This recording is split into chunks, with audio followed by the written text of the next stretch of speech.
When you think of the kings who created England, who comes to mind?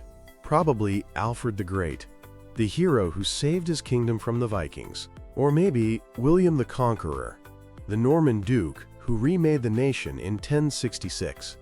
But what if I told you the first person to truly rule over all of England, the man who forged the nation as we know it, is a king most people have never even heard of? His name was Æthelstan, and he was the grandson of Alfred the Great. He was the first to call himself King of the English, the first to rule the entire geographical area of England, and the first to build the administrative and legal foundations of a unified state. His reign, from 924 to 939, was a whirlwind of conquest, clever governance, and European diplomacy. This is the story of the king who built a nation only to be largely forgotten by it. The England Æthelstan was born into around 894 was a land defined by the Viking invasions.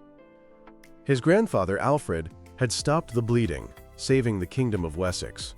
His father, Edward the Elder, and his aunt, the formidable Æthelflæd, Lady of the Mercians, had begun the long, bloody work of pushing the Vikings back. But Æthelstan's own claim to the throne was shaky.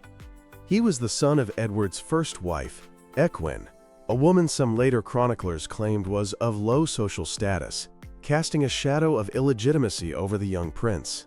Despite this, his grandfather Alfred clearly saw his potential.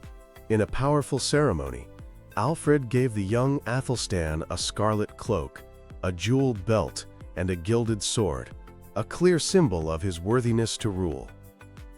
To secure his position, and perhaps to keep him away from his father's new wife, Æthelstan was sent to be raised at the court of his aunt Æthelflæd in Mercia. This was the crucible that forged him. In Mercia, he wasn't just a prince. He was on the front lines, gaining priceless military experience alongside his brilliant aunt, fighting to reclaim lands from the Danelaw and defending the fortified towns known as burhs. This gave him a unique perspective, bridging the two most powerful Anglo-Saxon kingdoms, Wessex in the south and Mercia in the Midlands. When his father, Edward the Elder, died in 924, the succession was a mess. The kingdom threatened to split apart. The West Saxons of Wessex acclaimed Æthelstan's half-brother, Ælfweard, as their king. But the Mercians, who had watched Æthelstan grow into a capable warrior and leader, chose him. A civil war seemed inevitable. Then, fate intervened. Just weeks after his father's death, Ælfweard died, removing the most immediate obstacle to a united throne. But Æthelstan's problems weren't over. In Wessex, powerful factions loyal to his other half-brothers saw him as an outsider, a Mercian upstart with questionable parentage. There was even a plot by a nobleman named Alfred to blind him, a common way to disqualify a rival for the throne without committing the sin of murder. The plot failed, but it shows just how precarious his position was. It took him over a year to consolidate his power, but on September 4, 925, he was finally crowned King of the Anglo-Saxons at Kingston-upon-Thames, a symbolic town on the border of his two power bases, Wessex and Mercia. And this wasn't just any coronation. For the first time, an English king wore a crown instead of a helmet, signaling a new, more sanctified vision of what it meant to be king. Once crowned, Æthelstan moved with breathtaking speed. His father and grandfather had laid the foundation, but he was going to finish the job. The final, crucial piece of the puzzle was the Viking Kingdom of York in the north. In 926, he made a classic diplomatic move, marrying his sister to Sistric, the Norse king of York. But when Sistric died just a year later, Æthelstan didn't hesitate. He marched his army north and seized the great city, driving out Sistric's cousin, who had sailed from Dublin to claim the throne. This was a moment of unprecedented importance. For the first time in history, a single king from the south held dominion over all the Anglo-Saxon lands, from the English Channel right up to the Firth of Forth. To solidify this new reality, Æthelstan called a meeting of all the other rulers in Britain. At Emont Bridge, on July 12, 927, Constantine II, King of Scotland, and the major Welsh kings all formally acknowledged Æthelstan as their overlord. This allowed him to start using a new, incredibly bold title on his coins and official documents: Rex Totius Britanniae, King of the whole of Britain. He wasn't just King of the English anymore. He was claiming authority over the entire island. He backed this up by asserting his dominance over the remaining Celtic kingdoms, driving the Cornish out of Exeter and fixing their border at the River Tamar, and imposing a heavy annual tribute on the Welsh kings. For 7 years, a tense peace held. But this unity was built on Æthelstan's personal authority and military might. The Scottish and Viking kings he had humbled were resentful. They saw the rising power of this new English kingdom as a direct threat to their own independence, and they were just waiting for a chance to strike back. That chance came in 937. A massive coalition, an alliance of strange bedfellows, formed to destroy Æthelstan's new kingdom. It was led by 3 powerful men: Olaf Guthfrithson, the Viking king of Dublin who wanted the throne of York back; Constantine II, the king of Scotland, still smarting from his submission at Emont Bridge; and Owain, king of the northern British kingdom of Strathclyde.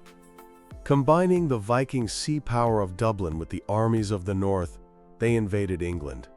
Æthelstan, along with his young half-brother Edmund, marched north to meet them. The 2 armies clashed at a place called Brunanburh. We don't know the exact location. It's one of Britain's great historical mysteries. But we know what happened there was monumental.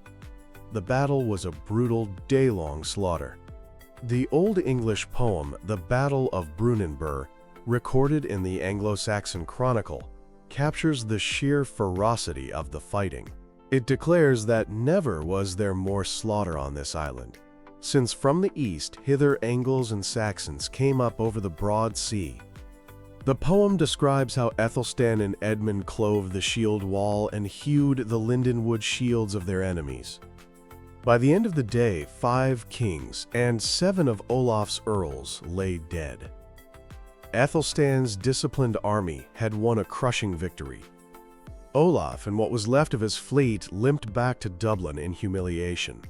Constantine retreated to Scotland, his power shattered. Brunanburh was more than just a victory. It was a defining moment. It didn't just preserve the unity of England, it forged it in the crucible of war. Historians argue this was the moment Englishness came of age, when men from Wessex and Mercia fought and died side by side, defending a single English kingdom against a common foe. The victory echoed across Europe, cementing Æthelstan's reputation as one of the most powerful rulers of his time. But Æthelstan was so much more than a warrior. Military victories secured his kingdom's borders, but it was his administrative genius that held it together. He was a master of governance. More law codes survive from his reign than from any other 10th century English king. At great assemblies in places like Greatley and Exeter, he issued laws tackling the biggest social problems of his day, like theft. While the punishments were harsh, his laws also showed a remarkable degree of social concern. For example, raising the age for the death penalty from 12 to 15. His laws regulated trade, banned commerce on Sundays, and even established a system of tithing to support the poor. Most importantly, he centralized government in a way no one had before. For a period of about 7 years, it seems all official royal charters, the documents that granted land and privileges, were written by a single scribe, a man historians have nicknamed Æthelstan A. These charters were sophisticated works of propaganda, written in a flamboyant Latin style, designed to project an image of a powerful, divinely sanctioned king. This centralized royal office, or chancery, was an unprecedented tool for managing a vast, newly unified kingdom. He also reformed the currency. He ensured that the silver pennies, minted across his realm, were of a standard design, weight, and quality. Many of them bore his image and his grand title, King of the whole of Britain. By creating reliable money, he fostered economic confidence and further stitched his diverse kingdom together. On top of all this, Æthelstan was a master diplomat who put England at the center of European politics. His court became a cosmopolitan hub. His primary tool of diplomacy was incredibly effective: his many unmarried half-sisters. Æthelstan himself never married or had children, but he arranged a flurry of dynastic bridal activity that was unmatched for centuries. These marriages weren't just for show.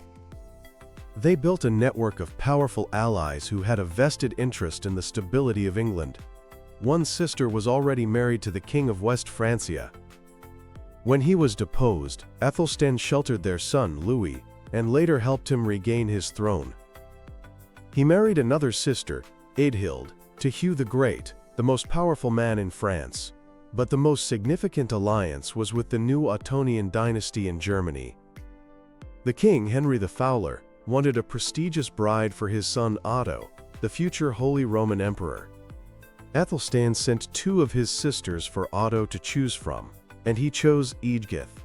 This marriage linked the new Kingdom of England directly to the heart of European power. Through these family ties, Æthelstan transformed England from a peripheral island into a major player on the continent. He became a kingmaker and a protector of exiled princes, a man whose influence was felt from Norway to France to Germany. Æthelstan was also a deeply pious king, a great patron of the church, and an obsessive collector of holy relics. His court was a center of learning that attracted scholars from across Europe, fostering an intellectual revival. The oldest surviving portrait of an English king is an image of Æthelstan himself presenting a book to the shrine of St. Cuthbert. His generosity to churches and monasteries was legendary. This wasn't just about faith, it was smart politics. By endowing religious houses, especially in newly conquered territories like Northumbria, he bound those regions more closely to his rule. The scholarly atmosphere he cultivated paved the way for the great monastic reform movement that would flourish later in the century. Later kings would take the credit, but it was Æthelstan who lit the spark. Æthelstan died on October 27, 939, still only in his mid-40s.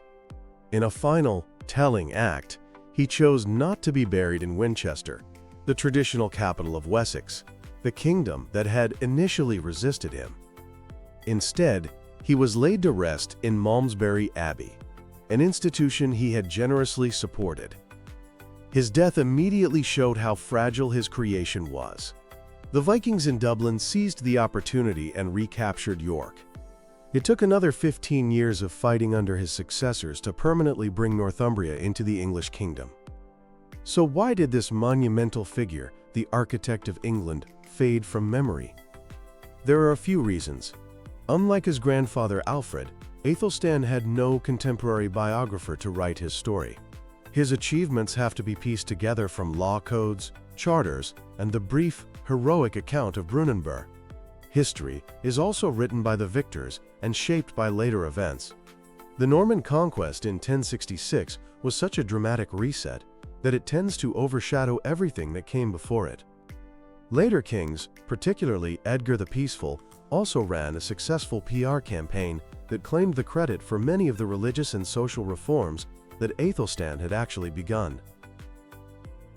But make no mistake, the kingdom that William the Conqueror invaded and won in 1066 was, in its borders, its administration, and its identity, the kingdom that Æthelstan had built. He was the one who united the Anglo-Saxons and the Danes under a single crown. He created a centralized state, a national currency, and a body of law for the whole realm. He projected English power across Europe and turned an idea called England into a political reality. He may be England's lost unifier, but he was its first unifier. His legacy is the very existence of the nation he forged, a kingdom built long before the Norman trumpets ever sounded at Hastings.